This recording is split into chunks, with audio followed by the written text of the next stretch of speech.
High বন্ধুরা, আমি জয় এবং জয়ফুল লার্নিং ইউটিউব চ্যানেলে তোমাদের প্রত্যেককে ওয়েলকাম জানাই। তো আজকে আমাদের টপিক হচ্ছে প্রিপোজিশন এবং প্রিপোজিশনে আমরা ইউজ অফ ডাই অর্থাৎ ডায়ের ব্যবহার আমরা শিখব। ডায়ের পাশে কখন, কোন সময়, কোন ধরনের প্রিপোজিশন বসে। তো তোমরা জানো যে প্রত্যেকটা চাকরির পরীক্ষায়, যে কোনো চাকরি, ডাব্লিউবিপি হোক, কেপি হোক, টেট হোক, পিএসসি হোক, যে কোনো এক্সামে দিতে যাও না কেন তুমি, প্রিপোজিশন একটা, যদি সেই এক্সামে ইংলিশ থাকে তাহলে প্রিপোজিশন অবশ্যই একটা গুরুত্বপূর্ণ ভূমিকা সেখানে রাখে। 2 বা 3টে প্রিপোজিশন কিন্তু এসেই থাকে। তো সেই জন্যই আমরা আজকে প্রিপোজিশনের একটা সুন্দর ক্লাস নিয়ে এসে গেছি। তো দেখো, আমরা আজকে শিখব ডায়ের ব্যবহার। তো দেখো, প্রথম প্রশ্নটা কি রয়েছে? প্রথম প্রশ্ন হচ্ছে ডাই। ডায়ের পরে দেখো ইন। ডায়ের পরে যদি কোনো সময় ইন বসে, তা ইন বসাও, অর্থাৎ সেটার অর্থ হবে মারা যাওয়া।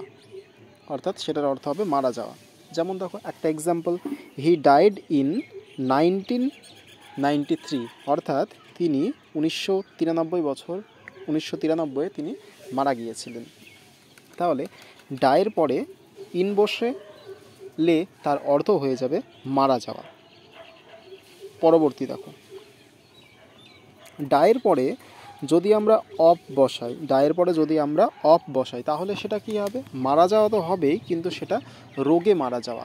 ধরো কোনো রোগ হলো, যেমন কলেরা হতে পারে, ম্যালেরিয়া হতে পারে, ডেঙ্গু হতে পারে। তো সেই রকম কোনো রোগে যদি মারা যায় তাহলে আমরা অবশ্যই সেইখানে ডায়ের পরে অফ প্রিপোজিশন বসাবো। যেমন দেখো এইখানে এক্সাম্পলটা রয়েছে, হি ডায়েড ড্যাশ কলেরা। তাহলে কি হয়ে যাবে? দেখো, কলেরা একটা রোগ, আমরা সকলে জানি, জলবাহিত রোগ। তো কলেরা আগে, তখন কি বসে যাবে? অফ, অর্থাৎ হি ডায়েড অফ কলেরা। তো এই কলেরা বানানটা তোমরা খুব ভালো করে মন দিয়ে দেখে রাখবে, কারণ এই কলেরা বানানটাই অনেক এক্সামে স্পেলিং মিস্টেকে জানতে চাওয়া হয়েছে। পরবর্তী দেখো, ডাই বাই। তাহলে ডাই বাই মানে কি হলো?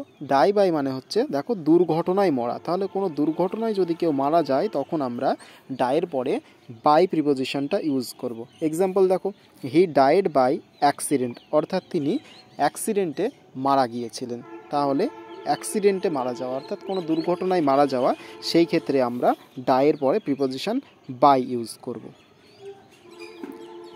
নেক্সট দেখো কি রয়েছে। পরবর্তী দেখো, ডাই ফর। অর্থাৎ ডাই ফর আমরা কখন বসাবো ডায়ের পরে?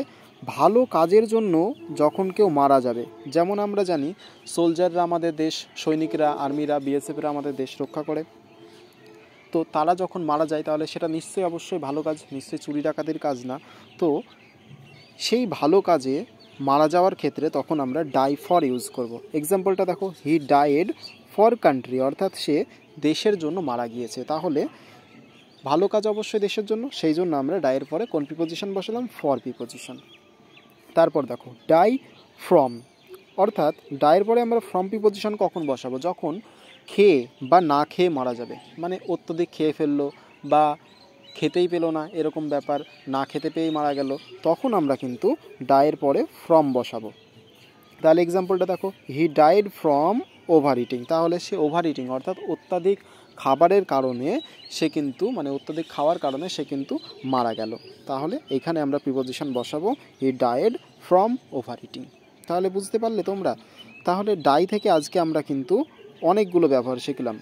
ডাই ফর শিখলাম, অর্থাৎ ভালো কাজের জন্য মারা যাওয়া। ডাই ফ্রম শিখলাম, খেয়ে বা না খেয়ে মারা যাওয়া। আগে শিখেছিলাম ডাই অফ, অর্থাৎ রোগের জন্য মারা যাওয়া। ডাই বাই, দুর্ঘটনায় মারা যাওয়া। এবং সব প্রথমে শিখেছিলাম ডাই ইন, অর্থাৎ কোনো সাল হতে পারে সেটা। তো এই ছিল আজকে আমাদের ছোট্ট একটি ভিডিও। তো ভিডিওটা কেমন লাগলো অবশ্যই কমেন্ট বক্সে কমেন্ট করো, ভালো লাগলে লাইক করো। এবং এই ধরনের ভিডিও পেতে, preposition related, English related, maths related যে কোনো ভিডিও পেতে এই চ্যানেলটি সাবস্ক্রাইব করে রাখতে পারেন।